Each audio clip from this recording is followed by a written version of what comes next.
बिहार की सियासत में बड़ा बदलाव दस्तक दे रहा है, जिसकी झलक साफ साफ नजर आने लगी है। मुख्यमंत्री सम्राट चौधरी के एक छोटे से इशारे ने बड़ा राजनीतिक संदेश दे दिया। क्या बिहार में पहली बार खुलकर सनातनी सरकार का मॉडल उभर रहा है? क्या योगी आदित्यनाथ स्टाइल की राजनीति अब पटना में दिखाई देने वाली है? बिहार के नए सीएम सम्राट चौधरी का मुस्लिम टोपी पहनने से इनकार करना आज बिहार में सबसे बड़ा मुद्दा बन गया है। और यह केवल एक घटना नहीं बल्कि एक नई विचारधारा का संकेत है।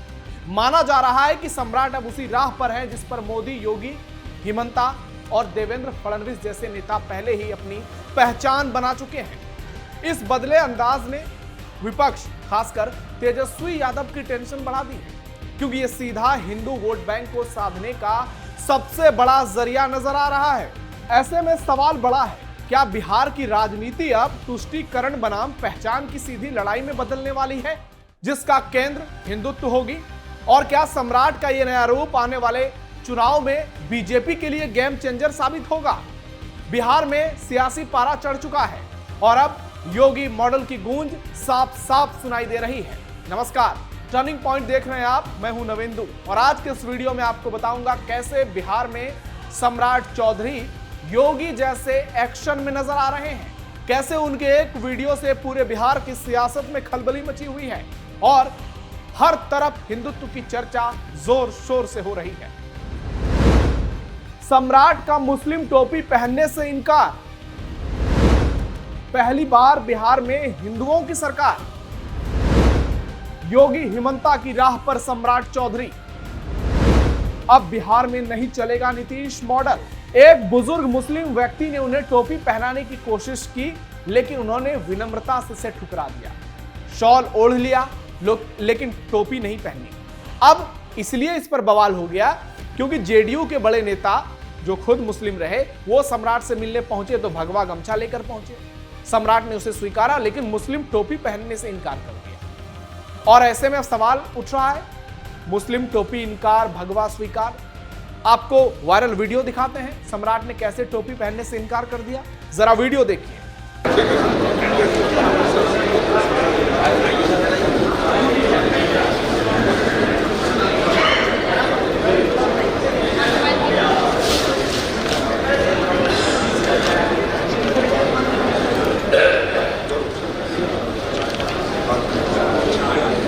आपने वीडियो देखा।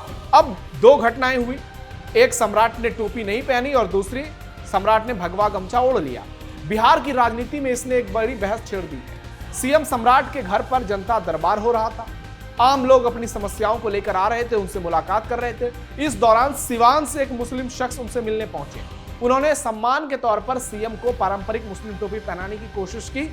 सम्राट चौधरी ने लेकिन मना कर दिया, बुजुर्ग का हाथ थाम लिया और बहुत शांत और सम्मानजनक तरीके से टोपी पहनने से इनकार कर दिया।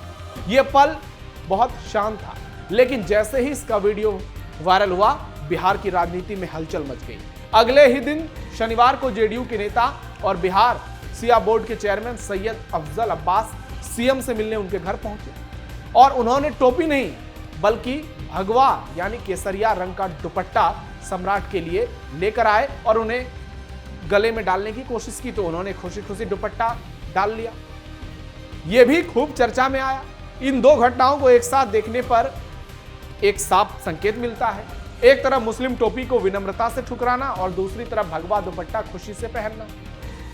अब सियासी जानकार इसे एक तरह की राजनीति का संकेत मान रहे हैं, जो पहले ही सबको साथ लेकर चलने वाली नीति से थोड़ी अलग नजर बोलने में आती है, लेकिन जमीन पर यह सबको साथ सबका विकास नजर आता है। और वैसे भी सम्राट चौधरी डंके की चोट पर अब हिंदू होने पर गर्व करते हैं। अक्सर जय श्री राम का नारा लगाते हैं और पूरे बिहार में चुनाव के दौरान उन्होंने जय श्री राम की खूब जयकारे लगाए, माता जानकी का खूब जिक्र किया और इसी से हिंदू वोटरों में सम्राट चौधरी की फैन फॉलोइंग बढ़ी, युवाओं में उनका क्रेज बढ़ा और लोग कहने लगे अगर सम्राट सीएम बनेंगे तो बिहार में योगी मॉडल नजर आएगा। और अब वो मुख्यमंत्री बने तो देखिए, योगी आदित्यनाथ के नक्शे कदम पर चल चुके हैं। नीतीश सम्राट की राजनीति अलग अलग। नीतीश कुमार ने बिहार में 20 सालों तक एक छवि बनाई कि वो हर धर्म और जाति के साथ है, किसी से बैर नहीं, किसी से दुश्मनी नहीं। टोपी पहनना उस छवि का हिस्सा था। नीतीश अक्सर मुस्लिम टोपी पहन लेते थे।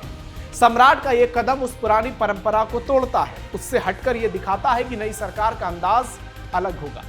सार्वजनिक जीवन में इशारे और प्रतीक बेहद मायने रखते हैं। नेता इन्हीं इशारों से अपनी पहचान बनाते हैं और अलग अलग समुदायों को संदेश देते हैं। सम्राट का यह कदम उनकी निजी पसंद भी हो सकती है या फिर एक सोची समझी राजनीतिक रणनीति भी हो सकता है। दिल्ली से भी कोई संदेश मिला हो। मोदी शाह के नक्शे कदम पर चल रहे हैं, क्योंकि बिहार जैसे संवेदनशील राज्य में सवाल का जवाब आने वाले दिनों में मिल जाएगा। अभी तक मुख्यमंत्री ने इस पूरे मामले पर कोई बयान नहीं दिया है, लेकिन यह बहस आने वाले समय में और बड़ी होगी और बिहार में इस घटना का खूब चौतरफा जिक्र होगा। बिहार एक ऐसा प्रदेश है जहां जातियों और धर्म की राजनीतियों में बहुत अंतर नजर आता है। यहां नेताओं के हर छोटे बड़े काम और इशारों को बहुत ध्यान से देखा और समझा जाता है। पिछले 20 सालों में बिहार के पूर्व सीएम नीतीश कुमार अक्सर मुस्लिम टोपी पहनते नजर आए, खासकर इफ्तार पार्टियों के दौरान, अल्पसंख्यकों के कार्यक्रम के दौरान। इसे सभी धर्मों को साथ लेकर चलने का संकेत इसलिए माना जाता था क्योंकि नीतीश कभी खुलकर उस तरीके का बयान नहीं देते थे जैसे कि तेजस्वी के पिता लालू यादव देते थे मुसलमानों को साधने के लिए, और नीतीश पर इसीलिए एक तरफा तुष्टीकरण का आरोप कभी नहीं लगा। लेकिन अब बिहार की सत्ता की चाबी बीजेपी के पास है। सम्राट उसकी अगुवाई कर रहे हैं और वो पार्टी के कोर एजेंडे के साथ खड़े होते नजर आ रहे हैं। और भले ही वो नीतीश मॉडल की बात करें, लेकिन योगी आदित्यनाथ, हिमंता विश्व शर्मा, देवेंद्र फडणवीस के रास्ते पर अगर चलना है तो जो कुछ उन्होंने किया इसको आगे भी बरकरार रखना होगा और विकास हर किसी का करना होगा। काम काज में लापरवाही अगर होगी तो फिर जनता सवाल पूछेगी, फिर वहां हिंदू मुस्लिम की बात नहीं होगी। लेकिन अपने हिंदू होने पर गर्व करना, और अगर आप भगवा गमछा ओढ़ रहे हैं तो इससे लोगों को कोई समस्या नहीं होनी चाहिए। मोदी योगी की मुस्लिम टोपी से दूरी। नरेंद्र मोदी ने गुजरात के सीएम रहते हुए 2011 में मुस्लिम इमाम के हाथों टोपी पहनने से इनकार कर दिया था और 2014 के चुनाव में इस वीडियो ने तबाही मचा दी थी विपक्षी खेमे में। 2002 के गुजरात दंगे के बाद नरेंद्र मोदी की छवि को कांग्रेस ने मुसलमान विरोधी के तौर पर पेश किया और इसे लेकर मोदी ने एक्शन लिया। उन्होंने 2011 में सामाजिक सद्भावना कार्यक्रम में वो शामिल हुए गुजरात में। इस कार्यक्रम में इमाम मेहंदी हसन ने जब एक गोल टोपी निकाली, मुस्लिम टोपी निकालकर मोदी को पहनाने की कोशिश की तो उन्होंने रोक दिया। यहीं से देश की राजनीति में बड़ा बदलाव नजर आया। तब उन्होंने टोपी नहीं पहनी और टोपी नहीं पहनने पर मोदी की एक वर्ग ने जबरदस्त आलोचना की। इसे मुसलमान विरोधी मानसिकता बताया गया। हालांकि उन्होंने उसके बाद आज तक कभी मुस्लिम टोपी पहनी ही नहीं, जबकि दूसरे धर्म के प्रतीक चिन्हों को वो स्वीकार करते नजर आए, चाहे सिख समुदाय की पगड़ी बांधनी रही हो या फिर इजराइल में यहूदी समुदाय की परंपरागत टोपी को पहनना हो, या फिर वो कहीं भी जाते हैं पूरे देश में तो वहां के पारंपरिक वेशभूषा में नजर आते हैं। वो तमाम चीजों को स्वीकारते हैं। इसी तरह यूपी के मगहर में संत कबीर की मजार पर सीएम योगी को मुस्लिम खादिम ने टोपी पहनाने की कोशिश की, लेकिन योगी ने टोपी पहनने से इनकार कर दिया। इस दौरान वो संत कबीर की मजार पर भी पहुंचे, लेकिन जैसे ही अंदर आए वहां मौजूद खादिम ने उन्हें टोपी ऑफर किया। योगी आदित्यनाथ ने टोपी को पहनने से इनकार किया। हालांकि जब विनती की गई तो कम से कम टोपी हाथ में आप ले लीजिए, तो योगी आदित्यनाथ ने हाथ में टोपी पकड़ ली। इन्हीं तस्वीरों को लेकर विरोधियों ने योगी पर निशाना साधा। सपा कांग्रेस हमेशा योगी को पाखंडी बताते रहे, लेकिन योगी ने डंके की चोट पर कहा कि वो हिंदू हैं और इस बात पर उन्हें गर्व है। योगी हिमंता फडणवीस की राह पर सम्राट। बिहार के हिंदू वोटरों को मिल गया संदेश। सम्राट चौधरी के हालिया कदम को योगी हिमंता फडणवीस की राजनीति की शैली से जोड़कर देखा जा रहा है, जहां प्रतीकों के जरिए स्पष्ट वैचारिक संदेश दिया जाता है। मुस्लिम टोपी को विनम्रता से ठुकराना और भगवा गमछा स्वीकारना एक संकेत के तौर पर लिया जा रहा है कि सम्राट चौधरी खुद को परंपरागत सर्वसमावेशी छवि से थोड़ा अलग हटाकर एक हिंदुत्व विचारधारा से प्रेरित राजनेता के तौर पर दिखाना चाहते हैं, जैसा पहले मोदी योगी जैसे नेता कर चुके हैं। बिहार जैसे राज्य में जहां पहचान की राजनीति बेहद प्रभावशाली है, ऐसे प्रतीक सीधे वोटर बेस को संदेश देते हैं।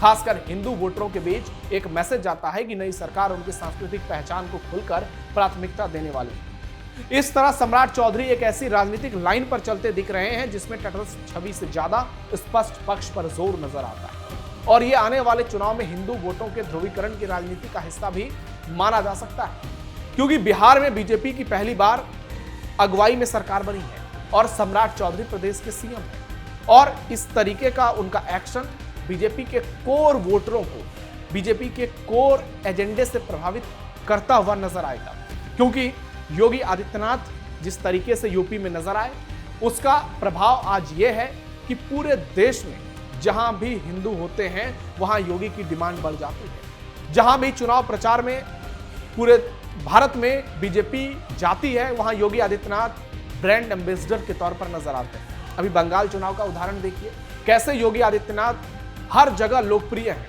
उसी तरीके का स्थिति हिमंता विश्व शर्मा की है। अभी बिहार में चुनाव खत्म हुए, योगी और हिमंता का खूब डंका बजा, फडणवीस खूब छाए रहे, क्योंकि ये ऐसे नेता हैं जिन्होंने अपनी पहचान एक हिंदू नेता के तौर पर बनाई। और बिहार में कभी किसी ने इस तरह की हिम्मत नहीं की, हमेशा तुष्टीकरण की राजनीति देखने को मिली या फिर सत्ता का दबाव रहा, चाहे लालू हो नीतीश हो, कभी किसी ने खुलकर हिंदुत्व की बात नहीं की।